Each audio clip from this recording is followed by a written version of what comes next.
Assalamualaikum warahmatullahi wabarakatuh. Selamat pagi, salam sehat untuk kita semua. Eh, Bapak Ibu, sini kita masuk sanitasi dan fasilitas kerja, yang mana di sini ada CPL pembelajarannya itu ada 4 ya. Itu mahasiswa dapat menjelaskan dan prinsip dari standar fasilitas kerja, terus ada mengidentifikasi dan menilai risiko di tempat kerja, terus ada capaian selanjutnya itu merancang checklist inspeksi, terus dapat mengkomunikasi ya hasil dari eh, inspeksi dari sanitasi fasilitas tempat kerja. Kita masuk konsep dasar dari sanitasi fasilitas kerja. Ya, di sini ada definisi yang dijabarkan oleh Kepmenkes nomor 1405 tahun 2002. Itu sanitasi adalah upaya terencana dan sistematis untuk mencapai, mempertahankan dan meningkatkan kesehatan, kebersihan serta seluruh kesehatan fasilitas di tempat kerja, baik itu dari kamar mandi, kantin dan ruang makan, terus ruang produksi, terus ada fasilitas loker, ruang ganti, terus ada pengolahan sampah sampai ke alur luar ya, drainase dari halaman parkir, drainasenya, loading docknya sampai ke eh, landscapingnya. Nah, di sini ada regulasi yang mengatur standar ya. Dari air bersih itu untuk standar minimal dari industri adalah 60 liter per orang per hari. Terus dengan toilet itu apabila pekerja laki-laki di bawah 100 orang itu 1:40, sedangkan di atas 100 itu 1:60. Berbeda pula dengan toilet wanita atau rasio kerja, yang mana saat pekerja wanita itu apabila di bawah 100 itu 1:25, sedangkan di atas 100 itu 1:40. Begitu juga dengan kantin, ruang pencahayaan. Nah, ruang pencahayaan di sini juga dijelaskan bahwa minimal penerangannya itu 300 lux untuk pekerjaan umum, sedangkan ventilasi atau suhu itu 18 sampai 30 derajat dengan kelembapan 40 sampai 60 derajat. Nah, terus tempat sampah ini harus tertutup ya teman-teman semua, bahwa di setiap lini atau di setiap zona itu tempat sampah harus tertutup. Nah, baik di sini juga ada mengapa sih fasilitas kerja ini sangat penting. Ada yang bisa bantu jawab atau mengasih arahan untuk fasilitas atau masukan. Mengapa sanitasi fasilitas kerja ini sangat penting? Ada yang bisa ngasih eh, masukan atau arahan terkait atau diskusi? Oh, baik. Nah, di sini mengapa sanitasi fasilitas itu sangat penting? Satu, kita dapat mencegah penyakit akibat kerja. Kedua, itu dapat mencegah kecelakaan kerja, ya. Terus dapat ada juga nanti reputasi dan legalnya dari perusahaan. Terus ada kepuasan dari SDM, yang mana kita tahu bahwa dari sanitasi fasilitas ini yang bagus adalah 35 derajat, 35% bahwa penurunan absen itu sangat bagus untuk setiap bulannya. Sedangkan untuk produksinya menaik itu 22 persen setiap tahunnya. Nah, kalau fasilitas itu buruk, itu perusahaan dapat kerugian, yang mana di sini kerugiannya sekitar 4,3 triliun per tahun. Nah, sedangkan dengan sanitasi yang baik itu bahwa pekerja ini bisa bekerja dengan loyal, dengan produktif, dan tidak ada komplain dari pekerja. Nah, selanjutnya kita kita masuk sanitasi toilet dan kamar mandi di industri. Nah, di sini bahwa ada standar ya, standar teknis tadi sudah juga diaturkan dari Kemenkes tahun 1405 tahun 2002, yang mana di sini ada jumlah-jumlah pekerja dengan standar toilet baik pria maupun wanita ya di sini. Nah, persyaratan fisiknya kita bisa lihat bahwa lantainya harus kedap air, tidak licin, tidak retak dan mudah bersih. Sampai nanti juga diatur tempat sampahnya. Tertutup ya, tempat sampah ini wajib ditutup di setiap toilet wanita juga toilet pria. Terus masuk lagi ke SOP pembersihan ya. Kenapa sih kita perlu ada SOP pembersihan toilet? Ada yang bisa kasih masukan teman-teman semua atau adik-adik mahasiswa? Ya, kalau tidak ada SOP, pekerja tidak akan membersihkan atau tidak akan melakukan kebersihan di toilet. Nah, di sini ada shift ya, setiap shift itu bisa 2 sampai 3 kali per hari. Kalau harian ini bisa sesuai dengan tempat kerjanya dan bisa juga dari mingguan ya. Jangan di sini ada notes ya, jangan campur klorin atau amonia menghasilkan gas kloromina yang berbahaya. Selalu pakai APD, itu sarung tangan, celemek, dan masker untuk saat pembersihan toilet di industri. Terus ada sanitasi kantin atau ruang makan industri. Nah, sini juga diatur ya bagaimana standar sanitasi itu juga diatur dari Kepmenkes dan Permenkes 1096 tahun 2011 bahwa ada lokasi dan tata letaknya juga harus terpisah di area produksi, terus luas dan kapasitasnya itu minimal 1,1 per orang. Meja maksimal 6 orang. Sedangkan konstruksi dan materialnya bahwa lantai keramik ini anti slip dan atau tidak licin. Ventilasi atau pencahayaannya itu sekitar 22 sampai 26 derajat, sedang kelembapan itu 500 sampai 600. Sedangkan peralatan makan ini harus terbuat dari stainless atau plastik food grade ya, yang bebas BPA. Terus ada pengelolaan sistem makanan, yang mana di sini sistem makanan dibuang di tempat sampah yang tertutup. Ini harus ada pengangkutannya 2 kali per hari. Terus di sini ada juga kita bahas bahwa hygiene penjama makanan di kantin ya. Hygiene penjama makanan di kantin ini juga diatur bahwa harus memiliki sertifikat, yaitu sertifikat layak ya. Terus ada pemeriksaan kesehatan, itu secara berkala per setiap 6 bulan ada tes PCS, terus ada tes hepatitis baik A dan B, ada tes TBC. Terus ada kebersihan tangan ya, kebersihan diri. Nah, di sini wajib mencuci tangan 7 langkah ya, seperti setelah atau sebelum menjamah makanan. Ada juga APD penjamah makanan ya, ada hairnet atau celemek dari food grade, terus ada sarung tangan yang steril. Nah, perilaku dapur ini dilarang merokok, dilarang batuk ya, apabila batuk menggunakan masker, selalu mencuci tangan itu dengan sabun, terus tidak menyentuh rambut atau wajah saat bekerja. Terus bekerja pun tidak bekerja saat sakit. Selanjutnya ada suhu aman untuk penyimpanan penyajian makanan ya. Di sini makanan harus dimasak atau direbus itu setidaknya suhunya 75 derajat Celcius.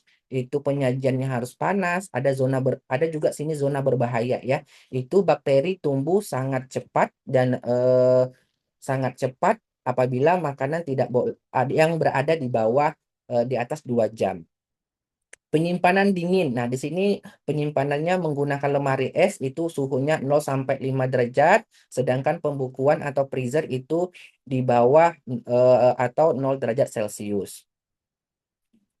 Terus kita masuk dari sanitasi produksi dan pengolahan sampah.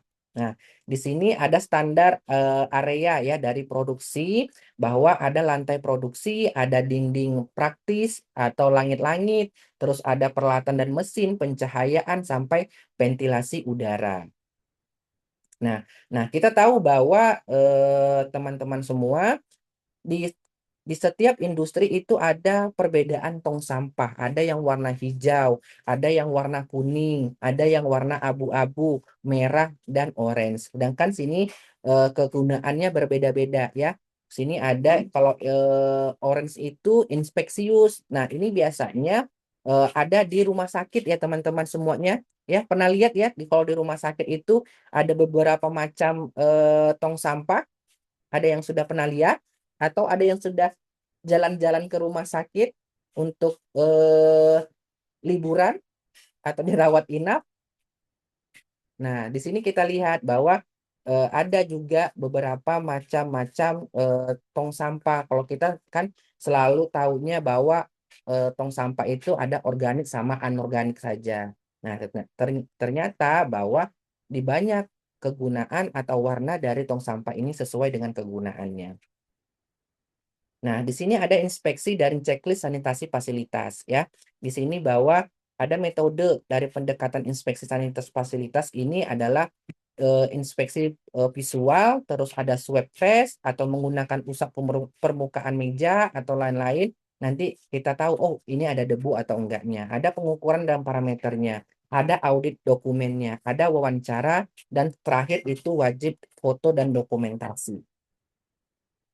Nah, ini ada sistem penilaian ya, Bapak Ibu, kita bisa lihat bahwa ada sekitar penilaiannya dari tidak layak sampai sangat baik ya. Di sini bahwa nanti teman-teman semua atau adik-adik mahasiswa bisa lihat bahwa di sini ada penilaian yang kita scoring untuk temuan yang ada di lapangan.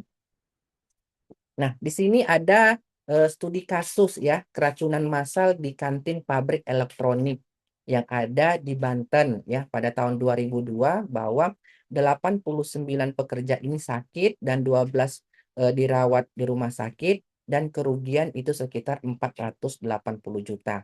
Nah, di sini ada kejadiannya bahwa 89 dari 650 pekerja ini sudah muntah ya, muntah terus diare itu 4 sampai 6 jam dan setelah makan malam di kantin.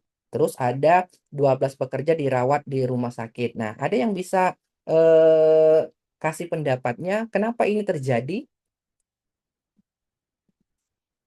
Ya, benar sekali bahwa terjadinya bahwa di sini ada ayam goreng yang tidak dipanaskan ulang dengan suhu yang tidak dipanaskan dengan suhu di bawah 40 derajat Celcius. Nah, terus penjama ini tidak menggunakan APD. Nah, seperti APD-nya bahwa ada sarung tangan, terus tidak menggunakan sarung tangan, terus kulkasnya rusak. Dan tidak dilaporkan, jadi tidak didinginkan tuh, tidak disimpan dengan benar makanannya. Terus ada kondisi tindakan korporatif apa yang kita lakukan sebagai mahasiswa K3? Ya, kita tahu bahwa orang K3 ini yang dilihat adalah keamanan pangannya, bahwa oh kulkasnya harus diganti, SOP-nya harus dibenarkan ya. Terus ada pelatihan lagi atau inspeksi K3 ya setiap minggu sebelum dimulainya pekerjaan. Nah, begitu kalau kita orang K3 untuk memahami kasus yang ada di lapangan. Nah, best practice-nya bahwa di sini ada juga di salah satu PT yang ada di Batam Manufacturing bahwa mereka tuh mendapat prestasi atau penghargaan dari kementerian bahwa mereka ada namanya 5S harian terstruktur, ada Kaizen sanitasi bulanan itu setiap 2 jam per bulan ada identifikasi masalah, sampai scoring system, ada program toilet campaign, terus ada food safety audit kantin, ada zero waste dari program. Nah, ini dari untuk best practice-nya yang ada di lapangan. Nah, di sini ada latihan dan soal diskusi ya. Nah, di sini adik-adik mahasiswa silakan nanti bentuk 3 sampai 4 orang, kita diskusi sekitar 25 menit dan nanti adik-adik presentasikan ya. Silakan dibagi kelompoknya.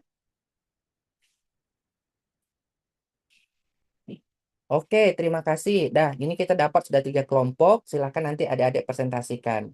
Nah, bagi kelompok 1 silakan presentasi dulu apa sih yang didapat dari kasus-kasus yang ada di saya berikan ini. Oke, terima kasih semua sudah menyampaikan ya hasil diskusinya. Terus di sini ada ringkasan materi dari pertemuan kita ya. Di sini pertemuannya ada ruang lingkup itu toilet, dari kantin, area produksi dan lain-lain. Ada standar toilet itu rasio pekerjanya 1:40 apabila di bawah 100, 1:60 di atas 100. Terus ada kantin dan hygiene-nya, ada area produksinya, ada pengelolaan sampahnya, dan ada inspeksi dari tindak lanjut. Mungkin sebelum saya tutup, saya absen dulu ya. teman-teman di sini, Ibu Septi, Pak Aidil, Ada, Pak. Ibu Nia, Ibu Amina, Hadir, Pak. oke, Ibu Anissa. Oke, hadir semua ya. Mungkin cukup untuk presentasi dari saya. Billahi topik wa hidayah. Assalamualaikum warahmatullahi wabarakatuh. Saya kembalikan ke Ibu Ayu. Waalaikumsalam warahmatullahi wabarakatuh. Terima kasih Bapak Juhanda Kartika. Selanjutnya kita minta kepada Prof. Arono untuk menyampaikan arahan, masukan.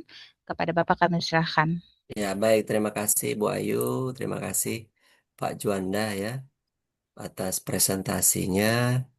Beberapa yang catatan dari Bapak. Pertama tadi ya mengenai waktu. Waktu kalau dilihat ini pas ya 20 menit. Tapi tadi terlupa merekam ya. Artinya memang ketika kita sudah mau mengajar tuh memang sudah totalitas ya sampai lupa gitu. Ya mengingatkan juga tidak ada. Jadi memang saya juga tidak tahu tadi ya. Artinya memang Saya apa juga ya? lupa, Prof. Iya makanya Iya, saya udah kebetulan berapa menit tadi Pak Juanda udah sekitar baru 15 menit, Prof. Jalan iya. dan ingat bahwa, oh belum ke record. Betul, karena memang harus direkam ya. Kalau terputus teman-teman nanti ya diulang saat putus saja begitu ya. Tapi kalau belum sama sekali ya artinya dari awal Pak Juanda ya harus Ya, direkam. Alhamdulillah sudah ya. Itu yang pertama catatan ya untuk kita semua juga ya ketika praktik untuk micro teaching ini. Kemudian mengenai pengelolaan kelas ya. Pengelolaan kelas itu kalau saya lihat memang ada sih interaksi Pak Juanda dengan mahasiswa tadi ya di sela-sela mungkin setiap subbab atau capaian pembelajaran itu saya lihat ada komunikasi ya interaksi dengan mahasiswa. Tapi memang Pak Juanda kalau dalam daring ini teman-teman lain juga begitu. Jadi kita yang seolah so akrab gitu ya. Ya bagus, ya betul sekali. Ya saya setuju itu gitu. Jadi walaupun teman-teman nggak jawab gitu, karena teman-teman kita mungkin teman-teman ada aktivitas lain begitu, tapi karena ini fokus kepada Pak Juanda, jadi Pak Juanda harus role playing terus gitu ya sampai selesai. Tapi saya lihat udah ada itu tadi, tapi masih sedikit begitu ya, karena lebih banyak seperti menjelaskan materi ya. Nah untuk real teachingnya nanti kalau bisa memang harus lebih interaktif lagi karena sudah dikondisikan ya untuk mahasiswanya ataupun dalam kegiatan pembelajarannya. Kemudian mengenai media ya Pak Juanda, ini kan memang bagaimana apa ya pembelajaran kita di bidang sosial science ini supaya menarik gitu Pak Juanda. Kalau dari segi sains tadi kan misalnya Bu Nia, Pak Aidil, sepertinya salin dianya itu lebih interaktif kayak gitu. Bisa nggak Pak Juanda nanti dibuatkan gitu? Misalnya tadi kan kalau kita bicara data, seperti apa sih misalnya dapat data itu mungkin gambar-gambar orang Sudah mendapatkan ketentu. ya ketentuan atau mungkin seperti apa visualisasi yang bagus tadi kan toilet yang bagus gitu ya karena saya lihat banyak numerasi dan literasi tulisan saja tadi jadi gambar real itu belum kelihatan supaya apa gini jadi tugas kita sebagai dosen itu bagaimana memaksimalkan gaya belajar. Jadi semakin sinergi gaya belajar visual, audio, dan kinestetik itu semakin mengingat siswa atau mahasiswa itu lebih lama. Tugas dosen, tugas mahasiswa lah supaya kecerdasan peningatan mahasiswa itu menjadi tertanam di memori. Dengan cara apa itu? Ya tadi harus maksimalkan visualisasi dengan audio visual begitu ya, dengan kinestetik. Nah, kinestetik tadi seperti ada tadi kuis-kuis gitu. Mereka bergerak tangannya gitu ya. Seperti Bu Nia, Pak Edil tadi saya lihat apa ya? Salin dia itu bisa dicoret-coret gitu. Nah, kalau bisa mahasiswa demikian begitu. Supaya kinestetik tuh jalan juga gitu. Tetapi saya yakin untuk teman-teman di real teaching nanti lebih apa lagi ya, lebih interaktif, terus lebih terlihat ya pengelolaan kelasnya. Tapi kalau tadi presensi ya, memang biasalah ya kalau dosen itu di awal mau di tengah presensi nggak jadi masalah ya. Mungkin baru ingat di akhir Pak Juanda, tapi tadi paling tidak sudah ada ya presensi itu penting ya kehadiran gitu ya. ya, Ya, izin. Kalau mm, kami di sini kan mahasiswa itu kan masuknya malam. betul. Jadi nanti Mm-mm. yang pada ngumpul akhir-akhir itu udah mau pertengahan, Prof. Betul, betul. Jadi dibuat di terakhir agar Ya, betul. terpresensi, nggak Ya, mengulang intinya, Prof. betul. Ya, strateginya bagus. Jadi Pak Juanda tadi misalnya karena kelasnya malam atau daring, ya mungkin di akhir. Tapi kalau daring, kalau saya nggak dikasih tahu, jadi presensi saya itu kalau daring tidak dikasih tahu. Tidak usah dikasih tahu Pak Juanda. Artinya ketika kita hadir kasih tanda, kita sapa misalnya 3 kali. Tapi memang harus ada kesepakatan di awal. Jadi sebelum perahu berangkat kasih tahu. Presensi akan Bapak berikan atau diberitahu tidak ditentukan waktunya. Jadi presensi itu dari pukul 8 misalnya, pukul 20 malam sampai pukul 21.30. Ketika saya sapa 3 kali dalam belajar kalian, dalam interaksi tidak nyaut 3 kali, artinya Anda tidak hadir. Nah, dia akan diam itu di layar itu, Pak Juanda. Tapi itu untuk fresh graduate, artinya untuk yang apa ya, untuk S1. Tapi kalau udah bekerja memang agak sulit kita ya. Mungkin dia selalu ke belakang gitu ya. Tapi Iya, memang perlu, ya, kendala perlu. kami, kalau kendala Hmm, saya memang mengajar, kalau misalkan di sini kan kami hmm, rata-rata itu kelas malam ya, Prof ya. hmm. Ya itu Orang udah bekerja. pada pekerja semua, Prof. Ya, ya. Kendala di situ. Oke, berarti kalau udah bekerja itu lebih pembelajar orang tua lagi orang bukan orang dewasa ya Pak Juanda. Ya, Artinya dikasih tahu presensi akan saya ambil kemungkinan di awal, di tengah dan di akhir. Jadi seperti tadi ya di akhir, oke. Minggu depannya mungkin di awal ya. Jadi mereka paling tidak punya batasan ya. Karena kadang-kala tidak tua, tidak muda, kadang-kala nggak sopan dengan dosen gitu ya. bener, Kurang. Prof. Ya, makanya kita perlu ada aturan gitu. Baik orang tua tuh kayaknya perlu bukan anak-anak saja.